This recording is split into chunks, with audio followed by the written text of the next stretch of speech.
기독교인이 아니라도 상담에 관심이 있으면 들어봄직한 최 의원의 성경 말씀 나눔 시작하겠습니다. 오늘은 8월 18일 성령 강림 후 제13주 주일로 열왕기상 3장, 잠언 9장, 시편 111편, 에베소서 5장의 말씀을 가지고 지혜는 무엇일까? 라는 제목으로 말씀을 나누겠습니다. 여러분들은 지혜가 무엇이라고 설명할 수 있겠습니까? 혹은 어떤 행위나 어떤 것을 경험할 때 지혜롭다, 내지 이것이 지혜다 라고 말을 하실 수 있겠습니까? 상담에서는 어떤 것을 지혜라고 부를까요? 상담에서 지혜라는 용어를 직접 거론하는 경우는 많지는 않습니다. 하지만 상담 자체가 지혜로운 대화, 지혜로운 말에 대한 개념이거든요. 오늘 성경 중에 열왕기상 3장에는 솔로몬이 하나님께 드리는 기도가 나오는데 그가 왕이 된 이후로 이렇게 기도했어요. 듣는 마음을 종에게 주사 주의 백성을 재판하여 선악을 분별하게 하옵소서. 이 기도를 하나님이 언급하실 때 송사를 듣고 분별하는 지혜를 구하였다고 정리하셨습니다. 솔로몬이 언급한 듣는 그리고 재판과 동일한 송사 그리고 분별 똑같은 단어가 나왔는데 솔로몬이 직접 언급하지 않은 단어로 이 세 개념을 한 단어로 정리한 게 바로 지혜입니다. 하나님께서 송사를 듣고 분별하는 지혜를 너가 구하였다 이렇게 정리를 했거든요. 이처럼 우리가 여러 가지 개념을 표현하는데 그 개념이 바로 지혜라고 결론 지을 수 있는 개념들이 있을 거예요. 오늘은 상담 영역에서도 그렇고 오늘 성경 말씀의 영역에서도 그렇고 공통적으로 인정하는 지혜의 개념을 정리해 보려고 합니다. 제가 성경을 쭉 읽어가면서 오늘 성경과 상담에서 흔히 이야기하는 지혜의 공통적인 개념으로 네 부분을 정리를 했습니다. 여러분이 지혜라고 생각하는 개념과 어떻게 비슷한지 한번 확인해 보시면 좋겠습니다. 첫 번째로 지혜는 상황과 사람의 마음을 분별하는 것이라 하겠습니다. 상담을 하면 과거든 최근에든 어떤 상황을 먼저 언급하게 되죠. 그러면서 동시에 그 상황 속에 등장하는 인물, 무엇보다도 지금 이야기하고 있는 내담자의 마음, 그 중심에 어떤 것이 있는지를 살펴보는 일이 상담에서 매우 중요합니다. 상황은 잘 파악하는데 자기의 마음은 잘 들여다보지 못하는 경우도 있고 또 자기의 마음은 아주 잘 들여다보는데 주변 상황의 정황을 또 제대로 분별하지 못하는 경우도 있죠. 상담자가 그걸 들어가면서 밸런스를 맞춰주기만 해도 큰 도움을 주는 것이라 하겠습니다. 오늘 주일 성서 일과 중에 열왕기상 3장이 나오는데 앞서서 언급한 대로 솔로몬이 하나님께 지혜를 구했고 하나님께서 그 지혜와 함께 그에게 부와 명예를 주겠다고 약속을 했거든요. 뒤이어 나오는 한 재판의 일화가 결국 솔로몬이 지혜를 갖게 됐다는 것을 보여주는 한 일화를 이야기하고 있습니다. 기독교인이 아니라도 정말 많이 알고 있는 슬기로운 재판의 예죠. 두 여인이 있는데 성경에는 창기라고 써 있으니까 직업적으로 꽤 어려운 처지에 있는 두 여인을 의미합니다. 둘이 같이 살았고 둘 다 임신해서 출산을 했는데 갑자기 한 아이가 죽었어요. 그런데 그 두 여인이 남은 살아있는 한 아이를 둘 다 자기 아이라고 주장을 하는 거죠. 그래서 결과적으로 솔로몬이 재판을 하는 상황까지 이른 것입니다. 솔로몬이 이 상황을 듣고 둘 다 자기 아이라고 주장을 하니까 저 아이를 반으로 갈라라. 그래서 각자 반반씩 주면 딱 되겠네 라고 재판의 결론을 내렸습니다. 이 결론까지만 내리면 정말 황당한 재판일 수는 있죠. 한 여인은 그렇게 해서라도 나는 반을 차지하리라 얘기했고 한 여인은 나는 포기하겠습니다. 차라리 저 여인에게 자기 자식이라고 다 주는 게 낫겠습니다 라고 결정을 합니다. 솔로몬이 어머니를 포기한 저 여인이 진짜 엄마다 라고 결론을 내린 것이죠. 이 상황에서 솔로몬은 아이를 사랑하는 엄마의 마음을 살핀 거잖아요. 상황과 사람의 마음을 분별하여 이것을 확인할 수 있는 지혜로운 판단을 내린 것입니다. 근데 이 판단을 잘 보면 단계가 있다는 것이죠. 처음부터 그냥 딱 결론적인 판단이 내는 게 아니라 하나의 과정이 벌어지고 그것에 따른 또 반응을 가지고 좀 더 분명히 실체가 드러나도록 하고 이런 단계가 있다는 것인데 상담에서도 비슷하게 그런 단계를 밟게 되는 것으로 보입니다. 그 단계를 통해서 자기의 가려져 있던 마음의 깊은 부분이 드러날 수 있다면 바람직한 지혜로운 상담이라 할 수 있겠죠. 두 번째, 상담과 오늘 성경 본문들이 공통적으로 인정하는 지혜의 요소로 부정적인 경험에서도 교훈을 얻는 것을 생각해 보았습니다.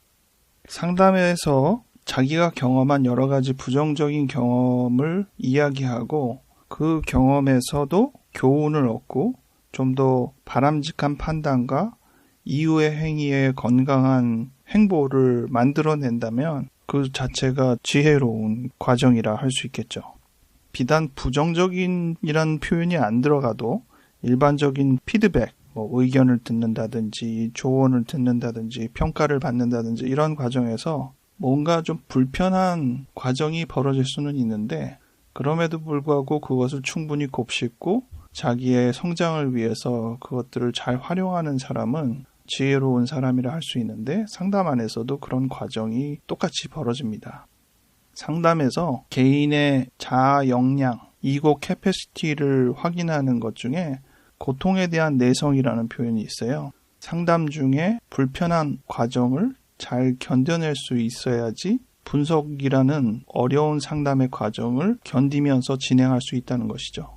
단순히 고통만이 아니라 침묵이나 뭔가 지지부진한 상담의 과정을 견뎌내는 것도 분석을 진행할 수 있는지 아닌지를 판단하는 기준이 되는데 이 또한 개인의 성숙도를 평가하는 기준이라 하겠습니다. 오늘 성경에서도 비슷한 내용이 나오는데 잠언 9장에서 7절부터 9절에 보면 거만한 자를 징계하는 것은 도리어 능욕을 받고 악인을 책망하는 자는 도리어 흠이 잡힌다. 거만한 자를 책망하지 말고 지혜 있는 자를 책망하라. 그가 너를 사랑하리라. 지혜 있는 자에게 교훈을 더하면 그가 더욱 지혜로워지고 의로운 자를 가르치면 그의 학식이 더한다. 이런 표현이 나옵니다. 확실히 누군가를 징계하거나 책망하거나 이 정도의 표현이 아니더라도 피드백을 주거나 의견을 제시하거나 할 때 그것을 충분히 받아들이지 못하는 사람은 다음 단계로 갈 수가 없죠. 지혜로운 사람이 그런 불편을 감수하고 그 내용을 정말 충실하게 잘 수용합니다. 세 번째, 오늘 성경 말씀에서도 그리고 상담에서도 공통적으로 인정하는 지혜로 극기를 골랐습니다. 용어를 선정하는데 조금 어려움이 있었어요. 왜냐하면 이 영역이 상담을 포함한 일반 언어와 기독교적인 종교 언어가 제일 많이 다른 언어를 쓰거든요. 괴리가 커요. 상담 안에서 극기라는 용어는 성장, 자아의 확장, 얼터의 이고라는 표현을 쓰기도 합니다. 상담사를 통해서 결국은 성장과 자아의 확장 또 얼터 이고를 보게 되는 것이거든요. 자기의 영역을 탈피해서 보다 큰 영역으로 자기가 성장하고 자아가 확장된다는 것인데 자기를 넘어서서 대표적으로는 상담사를 통해서 새로운 영역을 흡수하는 것입니다. 관점이 더 커지는 것이고요. 우물한 개구리의 입장과 같은 자기의 관점을 넘어설 수 있어야 합니다. 성경에서도 비슷한 언어들이 있죠. 대표적으로 자기를 부인한다는 언어가 가장 비슷한 언어라고 보여지는데 자기를 초월해서 보다 큰 영역의 관점을 소유하는 것. 근데 오늘 성경에서는 그 내용을 여호와를 경외하는 것이라는 언어로 표현하고 있습니다. 잠언 9장 10절에는 여호와를 경외하는 것이 지혜의 근본이요 거룩하신 자를 아는 것이 명철이니라 라고 표현되어 있고요. 또 시편 111편 10절에는 여호와를 경외함이 지혜의 근본이라 그의 계명을 지키는 자는 다 훌륭한 지각을 가진 자이니 여호와를 찬양함이 영원히 계속되리로다 라고 표현하고 있습니다. 여호와를 경외하는 것이 왜 지혜의 베이스가 될까? 뒤집어 보면 나라는 영역을 넘어서서 더 큰 존재, 신적인 존재에 대한 깨달음을 얻을 때 진정한 지혜를 얻는다는 것이 되잖아요. 여호와라는 대상을 충분히 경외하기 위해서 나라는 존재를 직시하고 그 존재를 넘어서서 눈을 높이 들어서 극기를 보여줘야 하는 것이죠. 그래서 언어적으로는 다르지만 극기라는 언어로 이 영역이 같은 표현을 하고 있음을 정리할 수 있겠습니다. 마지막 네 번째로 상담에서나 오늘 성경에서나 공통적으로 표현하고 있는 지혜의 요소는 악함 가운데서 선을 추구하는 것이라고 정리했습니다. 오늘 성경 중에 에베소서 5장 15절에 보면 지혜 있는 자같이 하여 세월을 아끼라 때가 악하니라는 표현이 나옵니다. 이 악함 가운데서 세월을 아끼는 선을 추구하는 것. 상담에서도 악함 가운데서 선을 추구하는 것이 목표일까요? 과연 상담은 도덕적인 것을 지향하는 것인가? 오히려 분리되어 있는가? 이런 질문을 할 수 있는데 그런 측면이 있고 아닌 측면이 둘 다 있습니다. 우선 상담은 도덕과는 별개다. 분리되어 있다라는 관점을 먼저 생각해 보려고 합니다. 도덕적인 판단을 유보하는 것. 상담에서는 중립성이라는 표현을 많이 쓰거든요. 어느 쪽에도 치우치지 않고 중립적인 자세를 유지하는 것. 또 약간 틀은 다르지만 절제라는 표현도 씁니다. 내담자가 원하는 여러 욕구를 만족시켜주는 데에 치중하지 않고 그 모든 욕구에 적절하게 거리를 유지하는 것. 이것을 절제라는 표현을 써서 말을 하고 있습니다. 이 중립성과 절제가 분석가의 자세로 굉장히 중요하게 표현되고 있거든요. 이 강조가 상담의 경험 안에서 어떻게 녹아있는지를 잘 모르는 일반인의 입장에서는 상담은 윤리도 배제하고 도덕도 배제하고 그저 자기 욕구에만 충실한 것을 추구하는 것이다. 이렇게 포장하는 경우가 있어요. 그래서 상담을 약간 비평하는 농담들이 몇 개 있죠. 제가 본 농담 중에 제일 재미있는 농담 일화는 이런 이야기예요. 어떤 사람이 술집에서 술을 먹다가 갑자기 술을 바텐더에게 얼굴에다가 부었습니다. 그러놓고서는 미안하다고 자기가 어떤 감정에 휩싸이면 앞사람한테 술을 끼얹는 버릇이 있다고 이렇게 얘기를 하는 거예요. 바텐더가 그런 문제로 상담을 받아본 적이 있냐라고 물었을 때 그런 적이 없다고 하는 거죠. 바텐더가 당신은 상담을 받아보시는 게 좋겠다고. 상담을 통해서 내면을 들여다보는 작업을 하다 보면 지금의 문제를 극복할 수 있는 기회를 얻게 될 것이라고. 상담을 꼭 받으시고 그 문제가 치료되지 않으면 우리 가게에는 오지 않는 게 좋겠다. 이렇게 이야기를 했다는 것입니다. 근데 시간이 지나서 그 손님이 왔어요. 그리고 술을 먹더니 똑같이 끼얹는 거예요. 그때 그 사람이라는 거를 알아채고 당신 내가 상담을 권했는데 상담을 받았느냐 했더니 지금도 잘 받고 있다고. 당신 덕에 내가 상담으로 많은 것들을 도움을 받고 있다고 얘기를 하는 거죠. 그래서 상담받는 건 좋은데 치료가 되지 않는 한은 우리 가게에 안 왔으면 좋겠다고 얘기를 했는데 왜 우리 가게에 다시 왔느냐라고 질문했더니 이 손님이 하는 말이 예전에 나는 이런 식으로 행위가 탁 튀어나온 다음에 너무나도 창피하고 민망하고 상대한테 미안한 감정이 들었는데 상담을 하고 나서는 그런 감정에서 초월했다고. 더 이상 민망하고 미안한 감정이 들지 않는다고 얘기를 하는 것이죠. 이게 보통 사람들이 일반 상담에 대해서 갖는 농담 내지 비아냥입니다. 근데 이 비아냥이 그렇게 틀린 비아냥은 아니에요. 아까 처음에도 솔로몬의 재판 얘기를 했지만 과정적으로 볼 때 어떠한 판단 기준에 치중하지 않고 중립적으로 모든 상황을 이럴 수도 있고 저럴 수도 있다는 관점으로 충분히 이야기하게 하는 그 부분이 매우 중요합니다. 그러지 않고서는 우리 내면의 많은 것들이 표면으로 올라오기가 어렵거든요. 왜냐하면 벌써 그런 틀 때문에 이야기가 재단되고 억제되고 억압되는 경우가 많으니까. 그래서 그런 것들을 충분히 올라오는 입장에서는 충분한 중립성과 절제가 도움이 됩니다. 그리고 거기서 끝나지 않죠.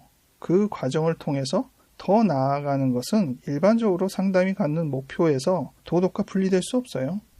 결국 상담을 통해서 우리가 원하는 게 목표가 뭐겠어요?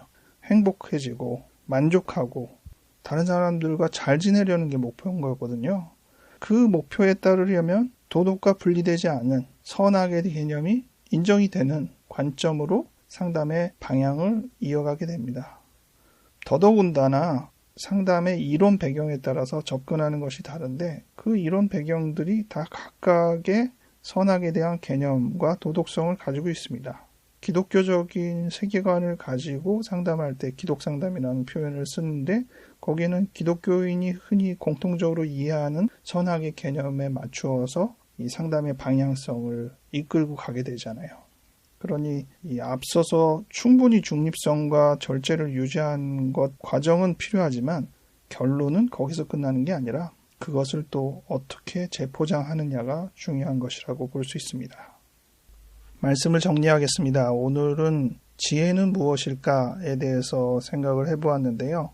오늘 주일 성서일과 여러 부분에 공통적으로 이 지혜라는 단어가 계속 언급이 되어서 이 성경이 말하는 지혜가 무엇일까와 함께 상담에서는 비슷한 식으로 무엇을 지혜라고 하는가에 대한 생각을 해서 어느 정도 공통적인 분모를 찾아서 4가지로 정리를 했습니다. 여러분은 스스로 생각할 때 어떤 것이 지혜라고 생각하는지 한번 돌아보시고 오늘 제가 정리한 4가지의 지혜의 요소가 여러분이 생각하는 요소와 비슷한지 다른지 살펴보고 우리의 삶에서 얼마나 더 지혜로운 사람이 될 수 있는지를 고민해 보면 좋겠습니다. 기도하겠습니다. 하나님 아버지, 우리에게 지혜를 더하여 주시옵소서. 우리가 우리 주변의 상황을 좀 더 잘 분별하고 또 사람의 마음과 무엇보다도 우리 자신의 마음을 잘 분별할 수 있도록 도와주시옵소서. 우리에게 벌어지는 여러 징계와 책망 또 다양한 피드백에 충분히 교훈을 얻는 사람이 되게 도와주시옵소서. 우리 스스로에게 안주하지 않고 우리를 극복하여 더 큰 이상을 향해 나아갈 수 있도록 여호와를 경외하는 태도를 유지할 수 있도록 이끌어 주시옵소서. 세상이 악합니다. 이 악함 가운데서 어떻게 우리가 선하게 살 수 있는지, 시간을 아끼고 사랑을 추구할 수 있는지 고민하며 살아갈 수 있게 도와주시옵소서. 그리하여 모든 지혜가 서로서로 교류하고 하나 될 수 있는 세상이 되게 인도하여 주시옵소서. 이 악한 시대에 한 사람 한 사람의 지혜가 모여 이 토양이 더 건강해지기를 기대합니다. 감사드렸고 예수님 이름으로 기도하였습니다. 아멘.